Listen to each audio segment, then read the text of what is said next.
Kannur ADM ആയിരുന്ന നവീൻ ബാബുവിന്റെ മരണത്തിൽ CBI അന്വേഷണം പ്രഖ്യാപിച്ച സർക്കാർ ഇന്ന് ചേർന്ന മന്ത്രിസഭാ യോഗത്തിലാണ് തീരുമാനം. സർക്കാർ തീരുമാനത്തിന് നന്ദി അറിയിച്ച നവീൻ ബാബുവിന്റെ ഭാര്യ മഞ്ജുഷ ഗൂഢാലോചന ഉൾപ്പെടെ പുറത്തുവരണമെന്നും പ്രതികരിച്ചു.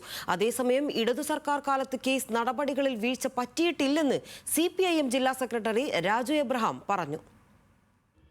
ഇടത് സർക്കാരും ഹൈക്കോടതിയും തള്ളിയിട്ടും നവീൻ ബാബുവിന്റെ മരണത്തിൽ ഒടുവിൽ CBI അന്വേഷണം. കേസ് CBIക്ക് വിടാൻ ഇന്ന് ചേർന്ന മന്ത്രിസഭാ യോഗം തീരുമാനിച്ചു. ഇത് സംബന്ധിച്ച വിജ്ഞാപനം ഉടൻ പുറത്തിറക്കും. നവീന്റെ മകൾക്ക് ആശ്രിത നിയമനം നൽകാനും മന്ത്രിസഭ തീരുമാനിച്ചു. അന്തരിച്ച നവീൻ ബാബുവിന്റെ സഹധർമ്മിണി ശ്രീമതി മഞ്ജുഷയുടെ നിവേദനം പരിഗണിച്ച് കണ്ണൂർ ജില്ലാ ADM ആയിരുന്ന നവീൻ ബാബുവിന്റെ മരണകാരണത്തെ പറ്റി അന്വേഷിക്കുന്നതിനായി CBI അന്വേഷണത്തിന് കേന്ദ്ര സർക്കാരിനോട് ശുപാർശ ചെയ്യാൻ തീരുമാനിച്ചു.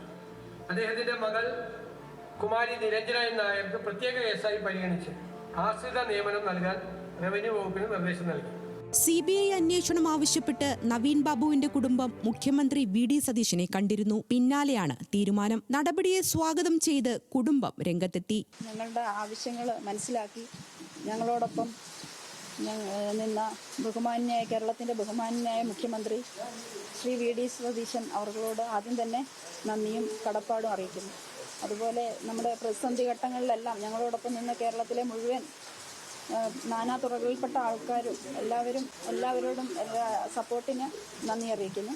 അതുപോലെ ഈ ഒരു കാര്യത്തിന് മുൻകൈ എടുത്ത ബഹുമാന്യ റാണി MLA ശ്രീ പഴകുളം മധു അവർകളോടും ഈ ഒരു അവസരത്തിൽ നന്ദി അറിയിക്കുന്നു. എന്നാൽ CBI കൂട്ടിലടച്ച തത്തയാണെന്നും രാഷ്ട്രീയ പ്രതിയോഗികളെ ഒതുക്കാനുള്ള ആയുധമായാണ് അന്വേഷണത്തെ ഉപയോഗിക്കുന്നതെന്നും CPIM പത്തനംതിട്ട ജില്ലാ സെക്രട്ടറി രാജു എബ്രഹാം കുറ്റപ്പെടുത്തി. കുടുംബത്തോടൊപ്പമാണ് പാർട്ടി എന്ന് പറഞ്ഞ ജില്ലാ സെക്രട്ടറി കേസ് അന്വേഷണത്തിൽ വീഴ്ച പറ്റിയിട്ടില്ലെന്നും വ്യക്തമാക്കി. നവീൻ ബാബുവിന്റെ കുടുംബത്തിന് നീതി നൽകുവാനുള്ള എല്ലാ നടപടികളും അന്നത്തെ ഇടതുപക്ഷ ജനാധിപത്യ മുന്നണി ഗവൺമെന്റ് സ്വീകരിച്ചിട്ടുണ്ട്.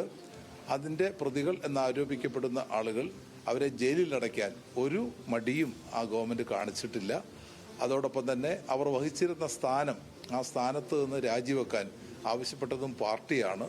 100% നവീൻ ബാബുവിൻ്റെ കുടുംബത്തോടൊപ്പം തന്നെ പാർട്ടി നിലപാട് സ്വീകരിച്ചിട്ടുണ്ട്. തീർച്ചയായിട്ടും ആ നിലപാട് അതിനകത്ത് എന്തെങ്കിലും ഉണ്ടാകാനുള്ള ഒരു പ്രത്യേക സാഹചര്യം ഉണ്ടെന്ന് തോന്നുന്നില്ല. അതിനിടെ കേസിൽ PP ദിവ്യയെ പിന്തുണച്ച് CPIM പത്തനംതിട്ട ജില്ലാ സെക്രട്ടേറിയറ്റ് അംഗം PB ഹർഷകുമാർ രംഗത്തെത്തി. PP ദിവ്യ അങ്ങനെ പറഞ്ഞു എന്നുള്ളത് കൊണ്ട് മാത്രം തന്റെ മക്കളെയും ഭാര്യയെയും കുടുംബത്തെയും ഒന്നും ഓർക്കാതെ ഒറ്റയടിക്ക് ആത്മഹത്യ ചെയ്യണമെങ്കിൽ ഏതുതരം മനസ്സാണ് അദ്ദേഹത്തിനുണ്ടായിരുന്നത്? അപ്പൊ ആ മരിച്ച ആള് ഈ കുറ്റബോധം കൊണ്ട് ജീവിതം അവസാനിപ്പിച്ചു എന്ന് പറഞ്ഞാൽ എന്താ തെറ്റ്? അപ്പൊ അതിന് PP ദിവ്യ തെറ്റുകാരിയാണെന്ന് പറയുന്ന ആ ഒരു സിദ്ധാന്തത്തോട് ഒരു തരത്തിലും യോജിക്കാൻ കഴിയുന്നില്ല. കണ്ണൂർ ജില്ലാ പഞ്ചായത്ത് പ്രസിഡന്റായിരുന്ന PP ദിവ്യ മാത്രമാണ് നിലവിൽ കേസിലെ പ്രതി. നവീൻ ബാബുവിന്റെ യാത്രയയപ്പ് ചടങ്ങിനെത്തിയ PP ദിവ്യ നടത്തിയ അധിക്ഷേപ പരാമർശങ്ങളാണ് ആത്മഹത്യയ്ക്ക് കാരണമെന്നാണ് കണ്ടെത്തൽ. ന്യൂസ് മലയാളം, തിരുവനന്തപുരം.